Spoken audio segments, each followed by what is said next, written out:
அமெரிக்காவிடம் யோசனை திட்டம் எதுவும் வழங்கப்படவில்லை என்கிறார் லலித் வீரதுங்க. இந்திய காவல்துறையினர் துன்புறுத்துவதாக இலங்கையர் முறைப்பாடு.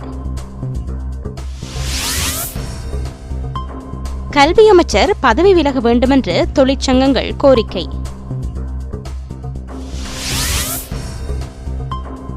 மாதகலில் புதிதாக கடற்படை முகாம் அமைக்கப்படவுள்ளதாக TNA குற்றச்சாட்டு.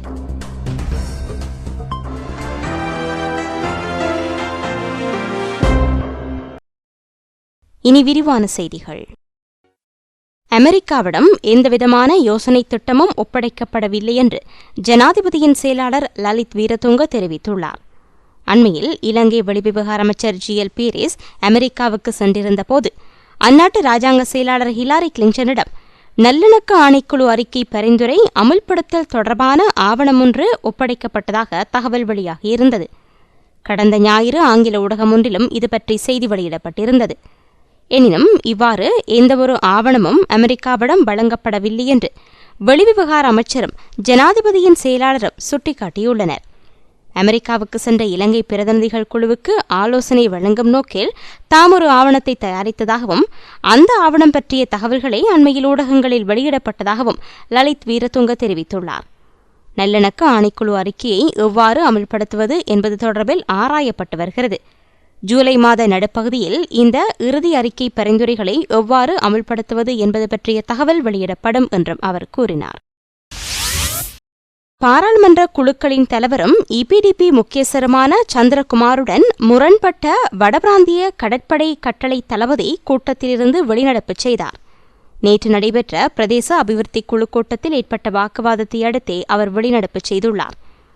குடாநாட்டின் பல பகுதிகளிலும் மீன்பிடி பாஸ் நடைமுறை நீக்கப்பட்டுவிட்ட போதும் தீவக பகுதிகளில் இவை கடற்படையினரால் அமுல்படுத்தப்படுவதாக குற்றம் சாட்டப்பட்டது.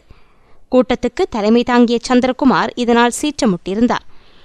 தெற்கு சிங்கள மீனவர்களுக்கு இத்தகைய கெடுபிடி எதுவும் இல்லை என்றும் உள்ளூர் மீனவர்களான தமக்கு மட்டும் இவ்வாறு பாஸ் நடைமுறை இருப்பதாகவும் குற்றச்சாட்டு எழுந்தது. கூட்டத்தில் கலந்து கொண்ட வடபிராந்திய கடற்படை கட்டளை தளபதி அரச உயர்மட்ட உத்தரவு பிரகாரமே தான் பாஸ் நடைமுறையை அமல்படுத்துவதாக தெரிவித்ததோடு இந்திய மீனவர்களது விவகாரம் தென்னிந்தியாவில் இருந்தான ஊடுருவல் என்பன தொடர்பாக கூறத் தொடங்கினார். அப்போது பதிலளித்த சந்திரகுமார், இங்கு வந்துள்ள சிங்கள மீனவர்களுக்கு பாஸ் அனுமதி தேவையில்லை எனின் உள்ளூர் மீனவர்களுக்கும் தேவையில்லை என்று கூறினார். இதனால் சீற்றமடைந்த வடபிராந்திய கடற்படை கட்டளை தளபதி கூட்டத்திலிருந்து வெளியேறினார். தனக்கான கௌரவத்தை தரவில்லை என்று பதிலுக்கு கோபமுற்ற சந்திரகுமார் தொடர்ந்தும் கூட்டத்தை நடத்தினார். அதன் பின்னர் மண்கும்பான் பகுதியில் நடைபெற்று வரும் சட்டவிரோத மண் அகழ்வு காரணமாக நிலத்தடி நீர் உவர் நீராகுவதாக விவசாயிகள் குற்றம் சாட்டினர். உடனடியாக போலீசாரை அழைத்த அவர் மணல் அகழ்வை இடைநிறுத்த உத்தரவிட்டார். எனினும் தங்களது மகேஸ்வரி நிதியம் எனும் அமைப்பே மணல் அகழ்வை மேற்கொண்டு வருவதாக கூறப்பட்டதை அடுத்து அவர் மேலும் கருத்து தெரிவிக்கவில்லை. தமிழக முகாமில் வாழ்ந்து வரும் இலங்கையர்கள் தம்மை காவல்துறையினர் துன்புறுத்தி வருவதாக முறைப்பாடு செய்துள்ளனர். செங்கற்பட்டு அகதி முகாமில் உள்ள 10 இலங்கையர்கள் காவல்துறையின் நடவடிக்கைக்கு எதிர்ப்பு தெரிவித்து உண்ணாவிரத போராட்டம் ஒன்றை நடத்தி வருகின்றனர். 12 நாட்களாக போராடி வரும் அவர்களில் 8 பேர் செங்கற்பட்டு அரச வைத்தியசாலையில் அனுமதிக்கப்பட்டுள்ளனர். இவர்களின் நிலைமை கவலைக்கிடமாக உள்ளதாக இந்திய கம்யூனிஸ்ட் கட்சியின் மாநில செயலாளர் பாண்டியன் தெரிவித்துள்ளார். குறித்த இலங்கையர்கள் இந்த ஆண்டில் மேற்கொள்ளும் 2வது உண்ணாவிரதம் இதுவென்பது குறிப்பிடத்தக்கது. தொடர்ச்சியாக முகாமில் தடுத்து வைக்கப்பட்டுள்ளதாகவும் காவல்துறையினர் துன்புறுத்தி வருவதாகவும் அவர்கள் குற்றம் சுமத்தியுள்ளனர்.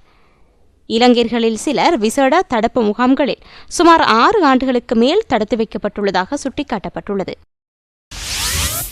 கல்வி அமைச்சர் பதவி விலக வேண்டுமென்று நாட்டின் சில முக்கிய ஆசிரிய தொழிற்சங்கங்கள் கோரிக்கை விடுத்துள்ளன.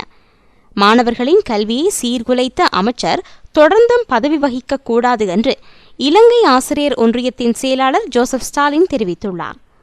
2011ஆம் ஆண்டு கல்வி பொதுத்தராதர உயர்தர பரீட்சை பெறுபவர்கள் பிழையானவை என்று பெற்றோர் மாணவர் என்று அனைவரும் குற்றம் சுமத்திய போதிலும் கல்வி அமைச்சர் அதனை ஏற்றுக்கொள்ளவில்லை. 3 லட்சம் மாணவர்களின் வாழ்க்கையுடன் கல்வி அமைச்சு விளையாடியுள்ளது. மாணவர்களின் உரிமையை மீறிச் செயற்பட்ட அமைச்சர் தொடர்ந்தும் பதவி வகிப்பது நியாயமாகுமா என்றும் ஜோசப் ஸ்டாலின் கேள்வி எழுப்பினார். 2,94,000 மாணவர்கள் உயர்தர பரீட்சைக்கு தோற்றினர். இதில் 1,40,000 பேர் விடைத்தாள் மீள் மதிப்பீட்டுக்காக தலா 750 ரூபாய் செலுத்தி விண்ணப்பித்துள்ளனர். எனவே மாணவர்களுக்கும் பெற்றோருக்கும் பாரிய மன அழுத்தத்தை கொடுத்த அமைச்சர் பதவியை ராஜினாமா செய்ய வேண்டும் என்றும் அவர் குறிப்பிட்டார். மாதகல் பிரதேசத்தில் புதிதாக கடற்படை முகாம் அமைக்கப்பட உள்ளதாக தமிழ் தேசிய கூட்டமைப்பின் பாராளுமன்ற உறுப்பினர் சுரேஷ் பிரேமச்சந்திரன் தெரிவித்துள்ளார். கடந்த ஞாயிறன்று மாதகல்லுக்கு நேரடியாக சென்று அதனை அறிந்து கொண்டதாக கூறிய அவர் படையினர் கரையோரத்தை ஆக்கிரமித்துள்ளதாக குற்றம் சுமத்தினார். கடற்படையினரின் இந்த நடவடிக்கையால் மீனவர்களுக்கு பெரும் அசௌகரியம் ஏற்படக்கூடும். காரை நகரில் பாரிய முகாம் ஒன்று ஏற்கனவே அமைக்கப்பட்டுள்ள நிலையில் மாதகல்லில் மற்றொரு முகாம் அமைக்க திட்டமிடப்பட்டுள்ளது. படையினர் காணிகளை அபகரிப்பதால் மீள்குடியேற்றத்தில் பாதிப்பு ஏற்படும். நிலக்கண்ணி வடிகளை காரணம் காட்டி மக்களை குடியேற்றும் நடவடிக்கை தாமதப்படுத்தப்படுகிறது.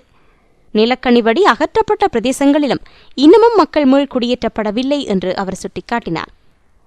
இதேவேளை வடக்கில் காணி அபகரிப்பு நடவடிக்கைகளுக்கு எதிர்ப்பை வெளியிடும் நோக்கில் தமிழ் தேசிய கூட்டமைப்பு இன்று கிளிநொச்சியில் ஆர்ப்பாட்டம் ஒன்றை நடாத்த திட்டமிட்டுள்ளது.